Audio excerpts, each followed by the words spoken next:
Mahabaging Aba, Yahuwah na aming Diyos, magalang kaming lumalapit sa iyo ngayon sa dakilang araw ng Sabat, araw po ng aming pagtitipon. Ikaw po ng aming maaasahan na makakapiling ng iyong mga anak. Masarap ang aming pakiramdam kapag ikaw ang aming nadadama. Kaya sa ganitong mga pagsamba namin, pinubuksan namin ang aming puso sa iyo. Halika po sa piling namin, Ama. Ikaw po ang aming kailangan. Ikaw po ang kumukupkup sa amin at nagliligtas sa lahat ng panganib. Dumaan po ang matinding bagyo sa Pilipinas. Ikaw po ang sumaklolo sa iyong mga anak.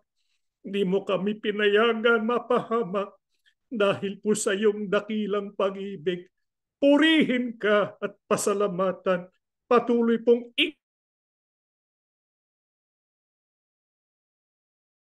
ang mga nasa panganib, iligtas po sa lahat ng uri ng sakit at kapahamakan. Ikaw rin, Ama, ang patuloy na papagaling sa lahat ng aming karamdaman. Walang imposible sa iyo. Salamat ng maraming marami.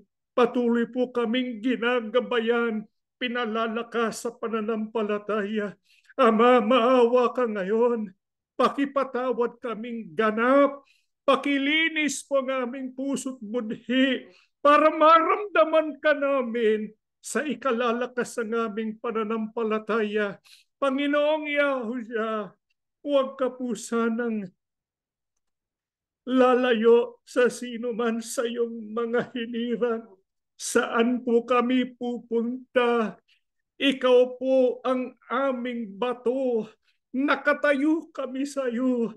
Malakas kami dahil sa iyong patnubay. Dahil po sa iyong espiritu. Ikaw nawa aming maranasan para lalo kaming tumibay, makapagpatuloy hanggang sa wakas. Ama, sa gagawin naming pag-aaral, magsalita ka po sa aming puso. Pakinabangan namin ang iyong mga salita para po maging gabay namin at ilaw sa madilim na sanlibutan ito. Ama, pakibasbasan ang kabuhayan ng iyong mga anak. Pakibasbasan at tanggapin ang lahat ng iniabuloy sa iyo ng iyong mga anak. Akay ng pananampalataya at pag-ibig. Kami po'y sumasampalataya, Ama.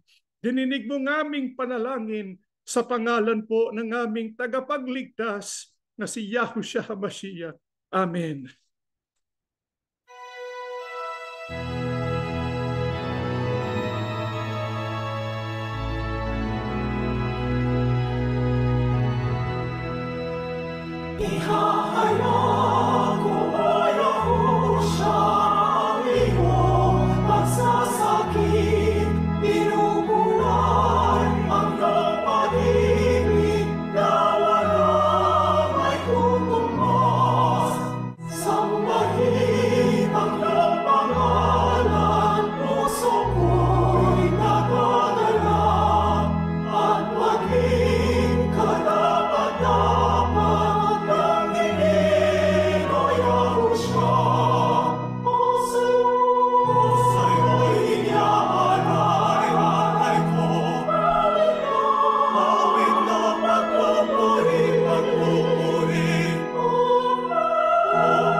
Shabbat Shalom mga mahal na mga kapatid. Tayo po ay nagpapasalamat sa ating dakilang Ama at sa ating Panginoong Yahushua dahil po tayo ay nakapagtipon ngayon para isagawa ang mga pagsamba.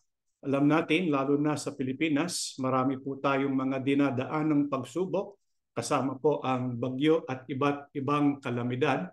Subalit, meron po tayong maaasahan na tumulong sa atin sapagkat hindi naman po tayo pababayaan ng ating Ama at ng kanyang bugtong na anak. Ang tao po ay napakapalad sapagkat biniyaya sa isang katauhan ang tinatawag na sambahayan o pamilya. Mahalaga po ng isang tao ay mapabilang sa isang sambahayan na ang mga miyembro ay nagmamahalan at nakikipagkaisa. Ang dahilan ay sapagkat ang tao kuminsan dumaraan sa mga matitinding problema. Kuminsan meron po siyang pangangailangan, napakaganda kapag meron siyang maaasahan na kasama sa kanyang sambahayan, lalo na ang ama ng sambahayan na kukupop at tutulong sa kanya. Kaya isang tao na napabilang sa isang mahusay at mapag-ibig na sambahayan ay totoong mapalad. Subalit, sino po ang pinakamapalad na tao ayon po sa banal na kasulatan?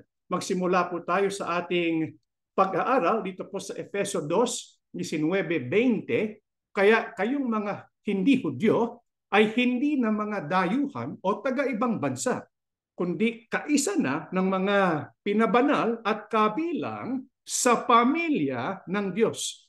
Tayong mga mananampalataya ay katulad ng gusali na ang mga haligi ay ang mga apostol at mga propeta at ang pundasyon ay si Kristo Yahushua. Sino po ang tunay na mapalad na tao? Ang tao na napabilang sa pamilya o sambahayan ng Diyos. Bakit po sila mapalad?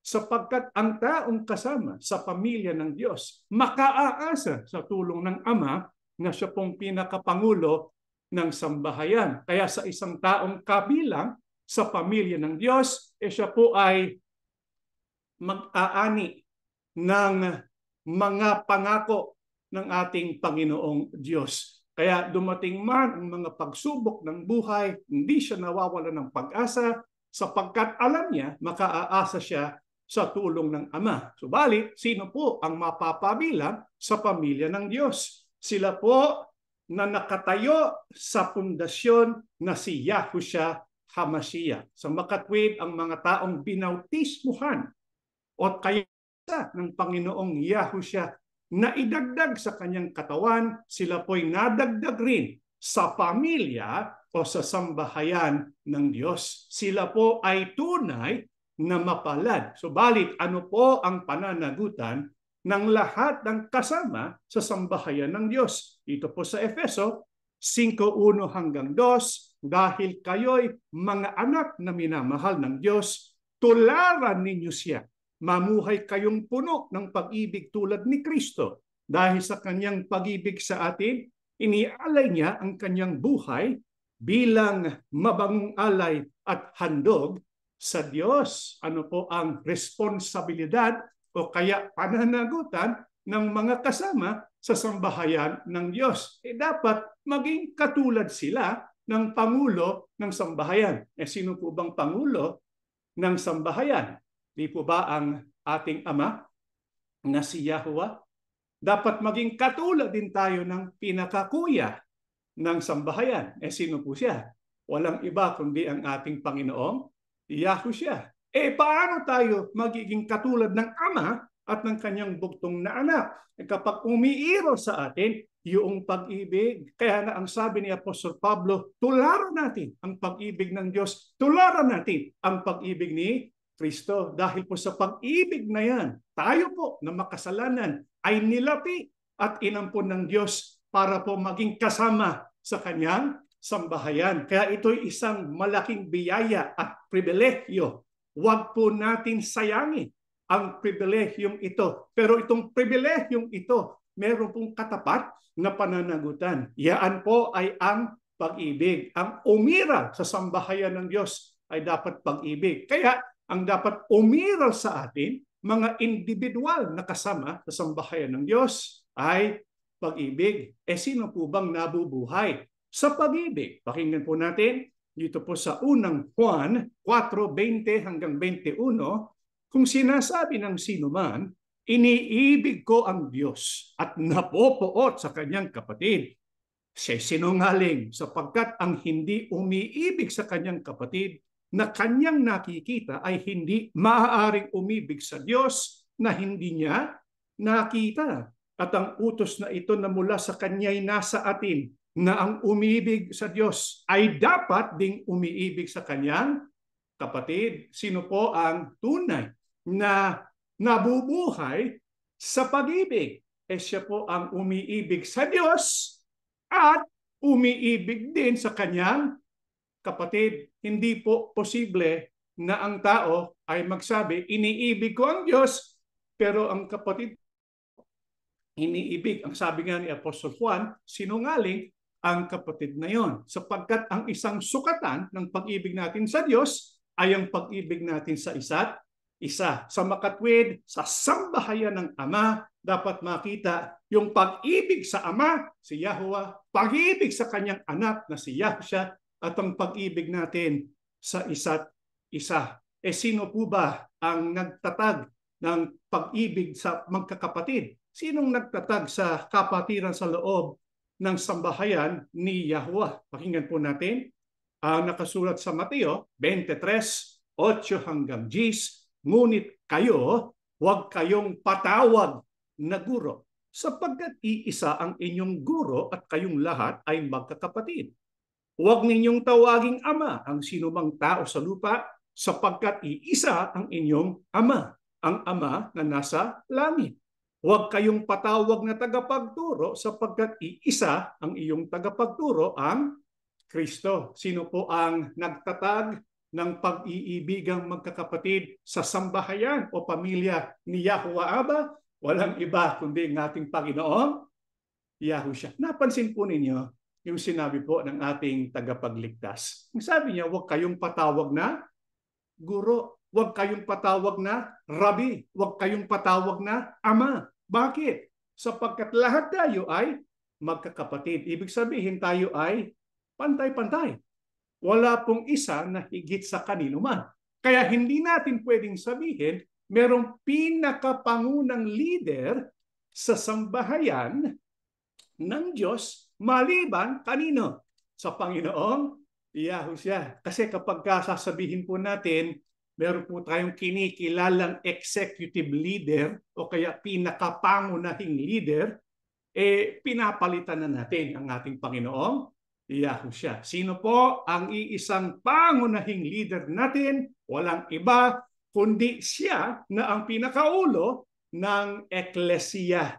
Ulo ng katawan, walang iba kundi ang Panginoong Yahusha. Kaya ginawa ito ng Panginoon Yahusha ay para tayo lahat na pantay-pantay ay magkaroon ng pagmamalasakit sa isa't isa sa pagtulong ng Ama at ng ating Panginoong Yahusha. Ngayon, dahil tayo po ay pantay-pantay, wala pong isang kapatid na higit sa kanino man, ano ang dapat natin hangarin sa loob po ng sambahayan ng Diyos? Dito po sa Mateo 23, ang talata po ay 8, ngunit kayo, huwag kayong patawag na guro, sapagkat iisa ang iyong guro at kayong lahat ay magkakapatid.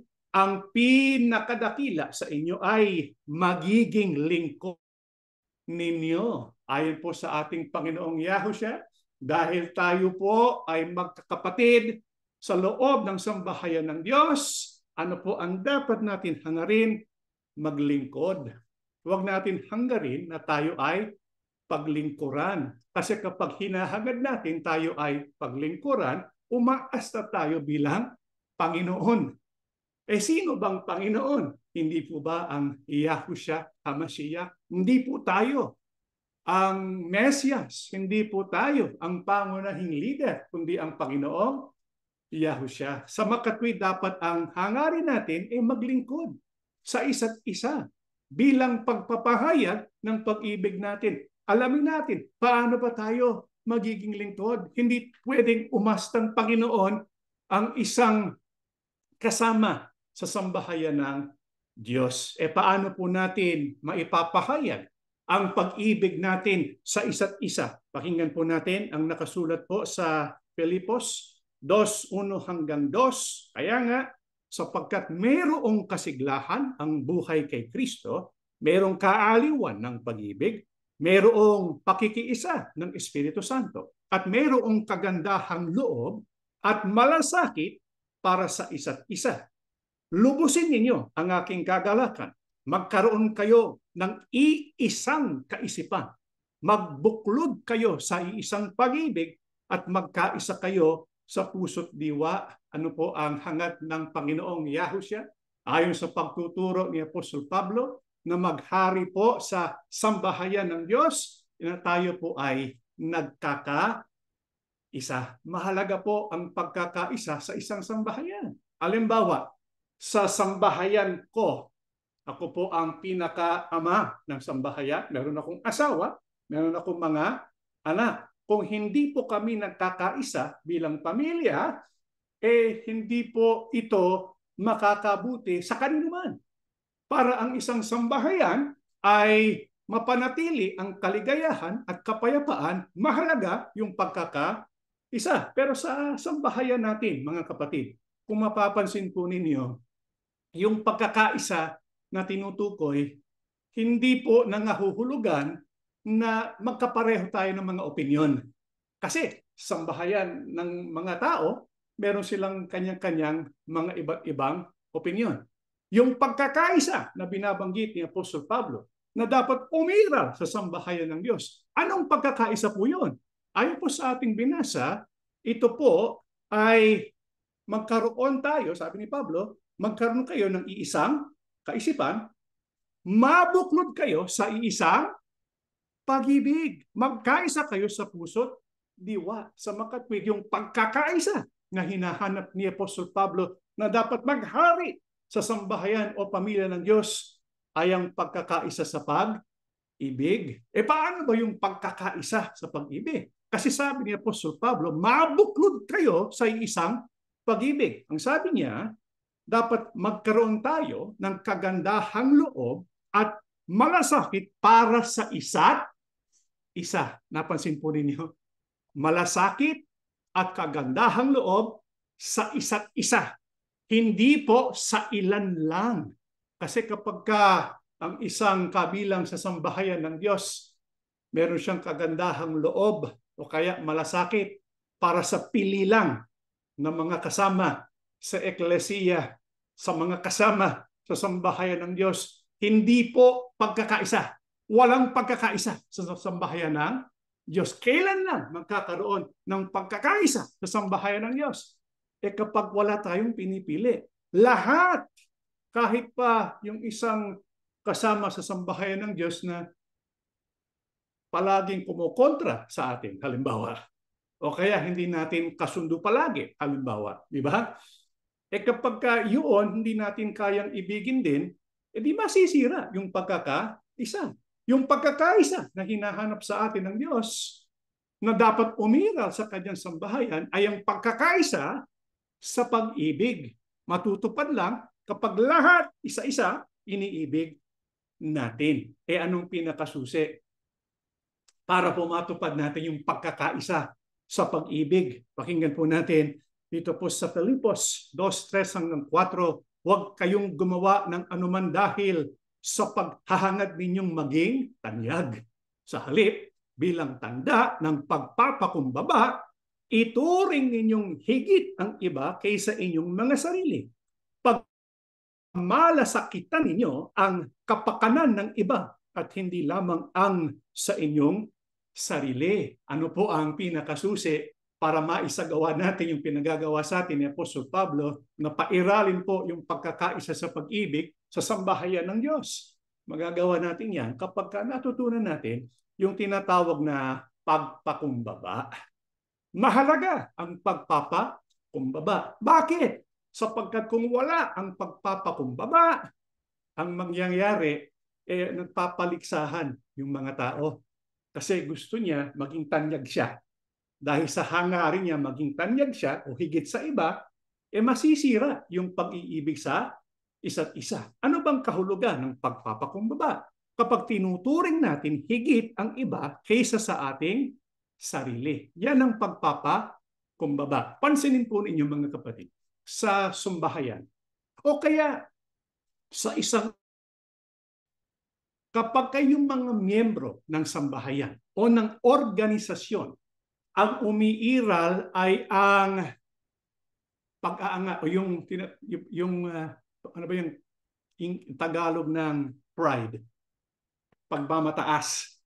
Pansinin po ninyo, kapag may isang organisasyon na umiiral sa mga miyembro yung pagmamataas, anong mangyayari? Magkakaroon ng siraan, nagsisiraan sila, sila ay gustong maging tanyag, kaya ang nangyayari, magulo yung organisasyon, magulo yung sambahayan. Alam niyo po kung sino ang pinaka source ng pagmamataas? Sino ba? Dati kasama siya sa sambahayan ng Ama pero nawala siya sa sambahayan ng Ama. Sino po yun, mga kapatid? Si Lucifer, di ba? Yun ang kilala, yun ang ating kilala sapagkat dati binigyan siya ng magandang katangian pero anong kanyang ginawa? Nagmataas siya. Ang nangyari pa nga, gusto pa niyang higitan, sino? Ang Diyos. Kaya kapag ang umiiral sa isang tao ay ang pagmamataas, makakasira yun sa samahan ng isang pamilya. Kaya sa samahan natin sa pamilya ng Diyos, ang dapat umiral, hindi po yung pagmamataas, kundi yung ano po? Pagpapakumbaba. Magagawa ba natin yun, mga kapatid, na tayo po ay magpakumbaba, na ituring natin higit yung iba kaysa sa ating sarili? Magagawa ba natin yun? Paano natin makikilala? Kasi maaaring sabihin ng iba, ako po ganyan, kapatid. Mabuti ay meron po tayong balak na tuparin ito. Pero sino ang tunay na makatutupad nito? Na mapapairan niya yung ugaling pagpapakumbaba. Pakinggan po natin ang Kolosa dito po sa 13:12.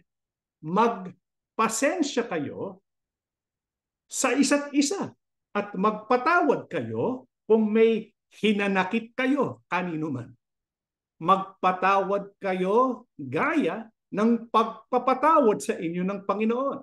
Kaya nga, dahil kayo'y hinirang ng Diyos, minahal niya at pinili para sa Kanya, dapat kayong maging mahabagin, mabait, mapagpakumbaba, mahinahon at mapagtiis. Paano po natin makikilala ang isang lingkod ng Diyos, isang kasama sa kanyang sambahayan, na taglay niya yung ugaling nagpapakumbaba?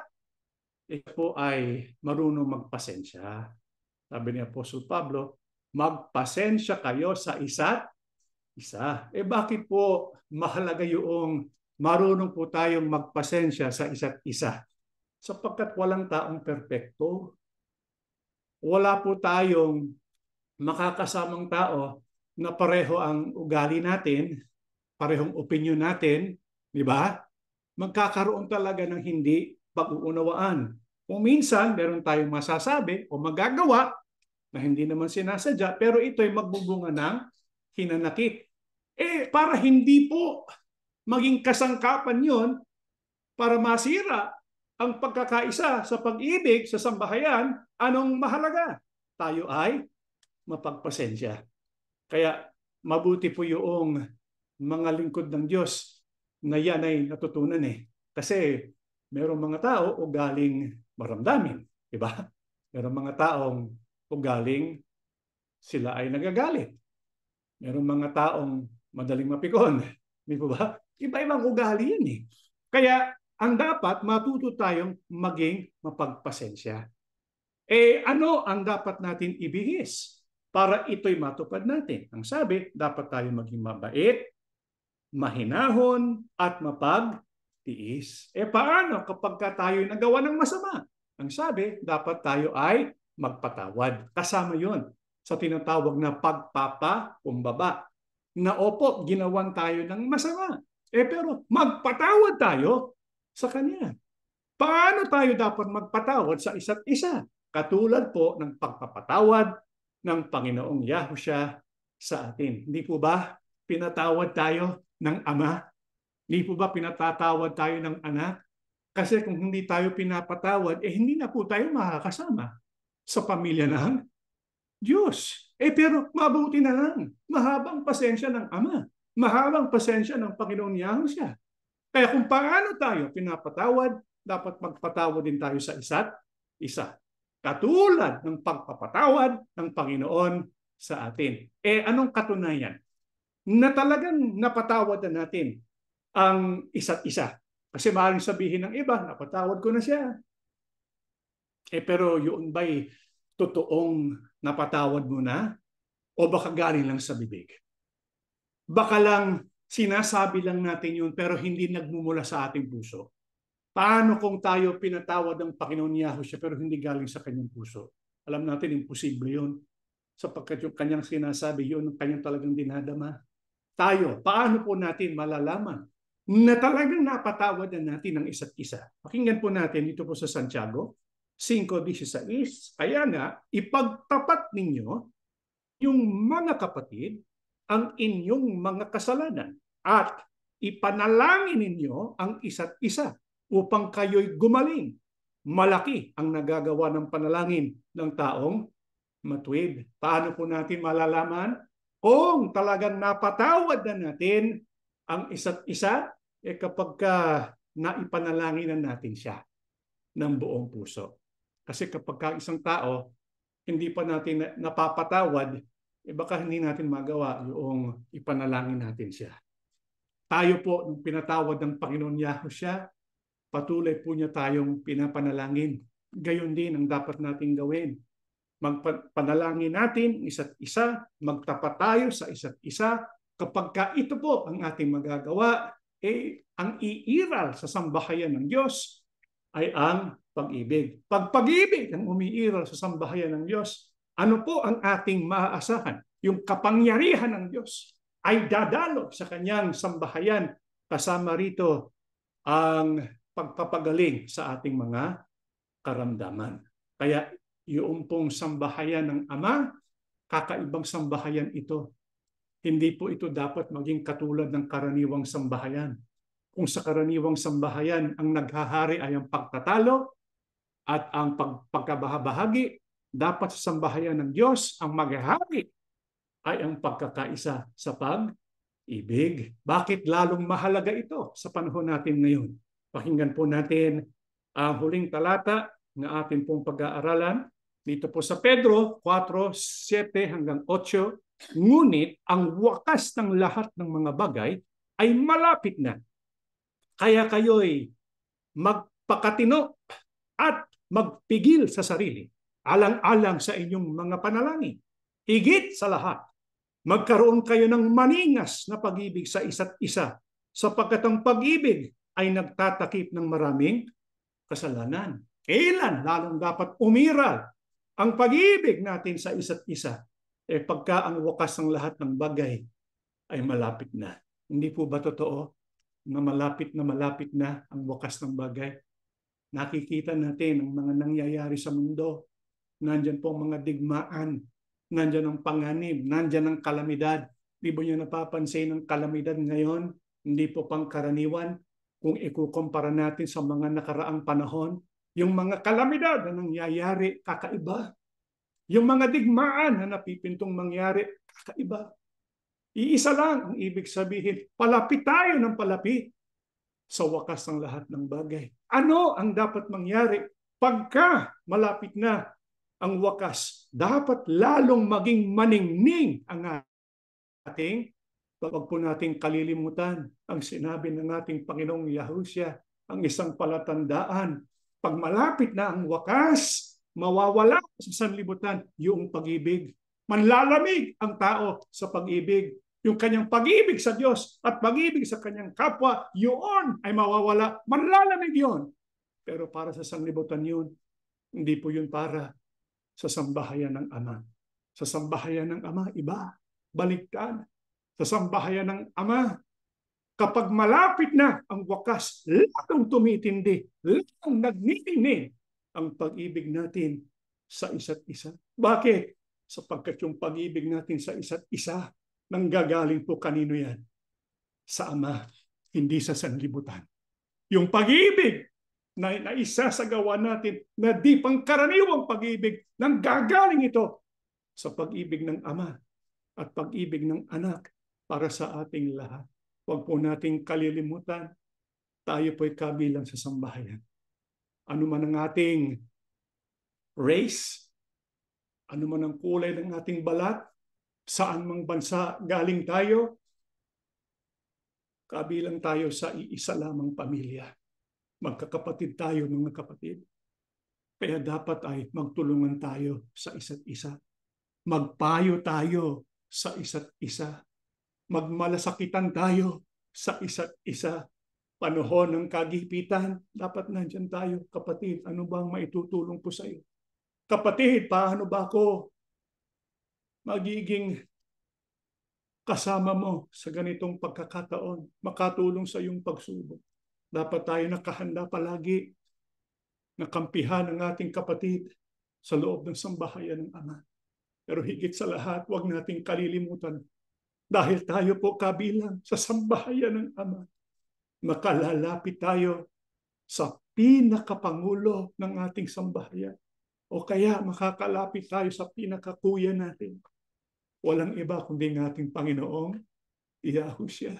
Nakahanda siyang magpala, magbasbas. Nakikita niya, nagkakasundo tayo, nagmamahalan. Lalong ipararamdam niya ang kanyang pag-ibig. Lalong ipadadama niya ang kanyang pagmamalasakit at pagtulong. Gayon din ang Ama. Ang sambahayan ito, hindi po sambahayan ng kanino man, kundi ito'y pamilya ng Diyos.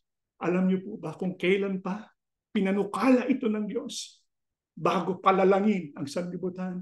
Ayon po sa Efeso 1:4 hanggang 8, pinanukala na ng Diyos na tayo po'y ampunin sa pamamagitan ng dugo ng Panginoong Yahushua para tayo maidagdag sa kanyang sambahayan. Sapagkat noon pang una, hangad niya na ipadama sa atin ang kanyang pag-ibig at pagmamalasakit. Mga kapatid, tayo po ba'y dumadaan sa mga pagsubok, sa mga kahirapan ng buhay? Huwag tayong mag-atubili. Agad tayong lumapit sa Ama ng sambahayan, ang Yahuwah Abba, na nagmamahal at nakahandang kumukop sa bawat isa sa atin. Tayo po'y tumayo at manalangin. Ama naming Diyos, dakila naming Yahuwah, salamat ng marami sa iyo. Di ka po nagkukulang sa pagpapahayag ng pag-ibig. Pinadadama mo sa amin araw-araw ang iyong pagmamalasakit. May mga nangyayari sa daigdig na ito na pambihira. Dahil po malapit nang dumating ang paghuhukom, di kami natatakot dahil ikaw po ang aming Ama. Kabilang kami sa iyong sambahayan. Napakalaking biyaya nito. Di man kami mayaman, di man kami makapangyarihan, di man kami marurunong sa sukat ng daigdig. Subalit napakapalad namin sapagkat ikaw ang aming Ama at kabilang kami sa iyong pamilya bilang mga anak mo. Sa pagkakataong ito, lumalapit kami sa iyo. Sa tuwing dumarating ang araw ng Shabbat, kami po'y nagtitipon-tipon para lumapit sa Ama. Ikaw po ang aming Ama. Patuloy mo kaming tulungan. Marami po kaming gustong sabihin sa iyo. Marami kaming gustong ibulong sa iyo. Narinig mo ang aming mga pansariling mga panalangin. Ngayon po sa isang tinig mula sa iba't ibang dako ng mundo, kami po'y nagmamakaawa sa iyo. Basbasan mo kaming lahat. Maghihimala ka sa iyong mga anak. Wala kaming kaya sa kanagabing sarili. Gagawin namin ang lahat para umiral ang pag-ibig, para umiral ang pagpapakumbaba. Matuto kaming magpatawad sa isa't isa. Pag nakita mo ang iyong mga anak, ginaganap namin ang pananagutang ito. Mamaawa ka sa iyong mga anak. Ibigay po sa amin ang aming pangangailangan at iligtas po kami sa lahat ng kapahamakan. Panginoong Yahushua, tagapagligtas namin, ang aming Mesyas. Salamat ng marami sa iyo. Kahit dumaraan kami sa matitinding kahirapan, Dama namin, ikaw ang aming kasama. Hinahawakan mo ang aming mga kamay. Pinalalayas mo ang sindak. Kaya meron kaming kapayapaan. Panginoong Yahushua, may otoridad ka sa lahat ng bagay sa lupa't langit. Ikaw nang bahala sa amin. Kupkupin at palakasin. Pagalingin sa lahat ng sakit at karamdaman para kami po ay mamalaging sa iyo at sa ating dakilang Ama. Ama, salamat ng marami. Dininig mo ng aming panalangin. Tinanggap mo ng aming pagsamba at mga pagpupuri sa iyo. Pinagmamakaawa namin ang lahat sa pangalan po ng aming tagapagligtas na si Yahushua HaMashiach. Amen.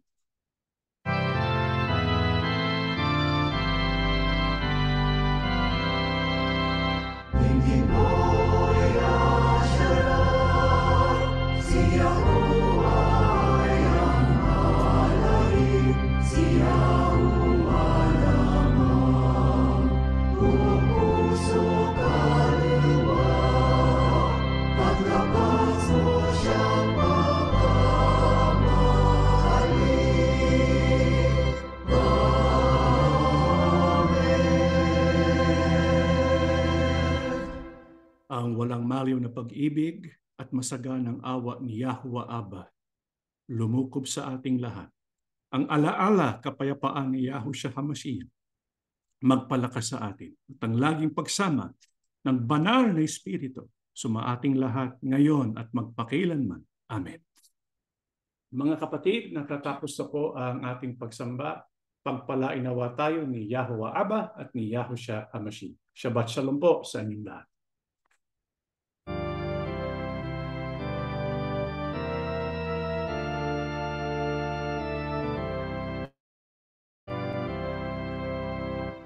Halina't kay Yahusha'y sumunod at kami na magkalinga ng Ama.